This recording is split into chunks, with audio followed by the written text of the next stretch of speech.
As first step in the Philippines, as today's short-term relief work comes to an end in the city of Tacloban, volunteers next make their way south to Palo to assess the damage there. City volunteers say they hope to provide necessary assistance to those affected by the disaster as soon as they gain approval from the local government. 40 minutes south of Tacloban City is the municipality of Palo. Communities here were severely damaged by Typhoon Haiyan. Ilang pamilya hawak mo dito?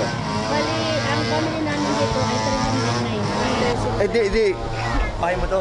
Ngayon, bahay niyo na ngayon. This simple tent set up along the roadside is in fact the home of the head of Barangay Candahug. City volunteers listen intently as the borough head speaks of the situation in her neighborhood.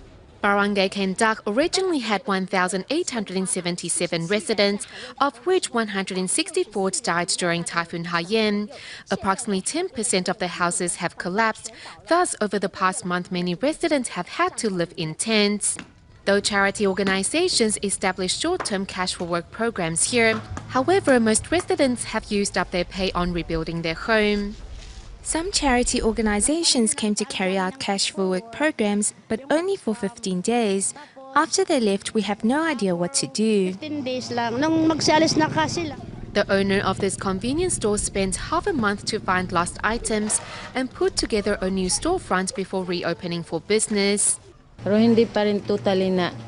We are doing better now, but we haven't fully recovered. Life is still tough. What we make is only enough to cover our daily expenses. We are still struggling. Makaraos lang.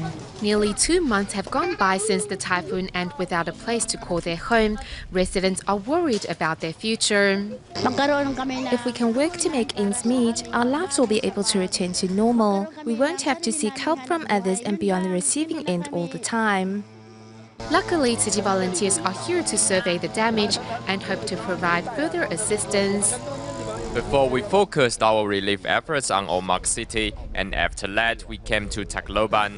Following the end of the first phase of relief work in Tacloban, we are here now in Palo to assess the situation.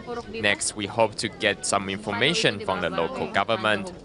Following their visits to local communities, city volunteer Cai Senghang, along with other volunteers, visits the local authorities. Once city gains approval from the government, city volunteers will assess what assistance to provide to the residents of Palo.